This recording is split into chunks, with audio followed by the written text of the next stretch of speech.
और 15 अगस्त के मौके पर कांग्रेस मुख्यालय में वंदे मातरम के दौरान सोनिया गांधी का एक इशारा सियासी विवाद की वजह बन गया है। बीजेपी ने आरोप लगाया कि वंदे मातरम के गायन को रोकने की कोशिश हुई, जबकि कांग्रेस ने सफाई दी कि सोनिया गांधी खड़गे के लिए कुर्सी लाने का इशारा कर रही थी। अब सवाल है, कैमरे में कैद उस इशारे का असली मतलब क्या था?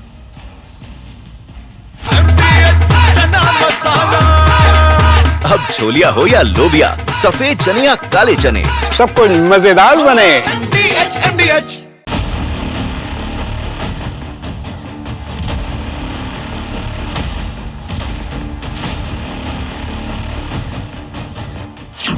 पंद्रह अगस्त पर सोनिया गांधी का एक इशारा बड़े विवाद की वजह बन गया है। दरअसल कांग्रेस मुख्यालय में स्वतंत्रता दिवस का कार्यक्रम था, तिरंगा फहराया गया, वंदे मातरम की गूंज भी सुनाई दी, लेकिन इसी दौरान कैमरे में कैद हुए एक इशारे ने सियासी पारा चढ़ा दिया। सोनिया गांधी कुछ कहती और इशारा करती नजर आई।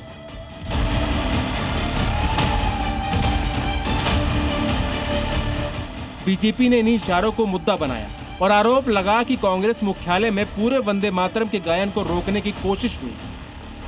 बीजेपी नेता शहनवाज हुसैन ने इसे दुर्भाग्यपूर्ण बताया और कांग्रेस से सवाल किया कि जिस वंदे मातरम ने आजादी की लड़ाई में देश को जोड़ा, उसके पूरे गायन पर आपत्ति क्यों? राहुल गांधी और मल्लिकार्जुन खड़गे, जिनको विपक्ष के नेता का दर्जा है, ये नहीं पहुंचे। इन्होंने देश के कार्यक्रम का भी बायकॉट करने का तय कर लिया है। ये बहुत दुर्भाग्यपूर्ण है। साथ में कांग्रेस दफ्तर में भी जब वंदे मातरम गाया जा रहा था, उसको भी रोकने का प्रयास हुआ। ये भी बहुत दुर्भाग्यपूर्ण है। लेकिन कांग्रेस ने बीजेपी के आरोपों को सिरे से खारिज कर दिया। जयराम रमेश के मुताबिक सोनिया गांधी वंदे मातरम रोकने का इशारा नहीं कर रही थी, वो तो लंबे वक्त से खड़े मल्लिकार्जुन खड़गे के लिए कुर्सी लाने की बात कर रही थी। आज यहाँ इंदिरा भवन में पूरा वंदे मातरम गाया गया, इसमें कोई वाद विवाद का सवाल नहीं उठता। कोई रोकने का कोई प्रयास नहीं था, कोई रोकने का प्रयास नहीं था, क्योंकि लंबे समय से कांग्रेस अध्यक्ष खड़े हुए थे।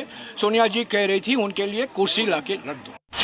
लेकिन कांग्रेस ने अपनी सफाई के साथ इतिहास का भी हवाला दिया। कांग्रेस ने कहा कि 1937 में गुरुदेव रविंद्रनाथ टैगोर की सलाह के बाद कांग्रेस बैठकों में वंदे मातरम की शुरुआती पंक्तियां गाने की परंपरा बनी थी। कांग्रेस वर्किंग कमेटी की बैठक हुई अक्टूबर 1937 में। रविंद्रनाथ टैगोर ने सलाह दी पंडित जवाहरलाल नेहरू को और नेताजी सुभाष चंद्र बोस जी को कि पहले पंक्तियों का इस्तेमाल कीजिए, और तब से हर एक कांग्रेस अधिवेशन में वही पंक्तियां लोग गा रहे हैं। हमारा सेवा दल गाता है, हमारे कार्यकर्ताएं गाते हैं, इसमें कोई वाद विवाद। तो सवाल अब ये नहीं कि वंदे मातरम गाया गया या नहीं, सवाल यह है कि कैमरे में कैद वो इशारा आखिर किस बात का था। दावा है कि राष्ट्रगीत वंदे मातरम के शुरुआती पद के बाद कांग्रेस अध्यक्ष मल्लिकार्जुन खड़गे, सोनिया गांधी और राहुल गांधी की मुद्रा बदलती हुई नजर आई। सोनिया गांधी कुछ कदम आगे बढ़कर एक कार्यकर्ता को बुलाती दिखाई दी, जबकि राहुल गांधी भी किसी से बातचीत करते हुए नजर आए। अब इसको लेकर बीजेपी हमलावर हो गई है। बीजेपी इसे वंदे मातरम रोकने की कोशिश बता रही है। कांग्रेस कह रही है कि इशारा वंदे मातरम के लिए नहीं, खड़गे की कुर्सी के लिए था, मगर इस एक इशारे ने स्वतंत्रता दिवस के मंच को सियासी अखाड़े में बदल दिया। ब्यूरो रिपोर्ट, जी मीडिया।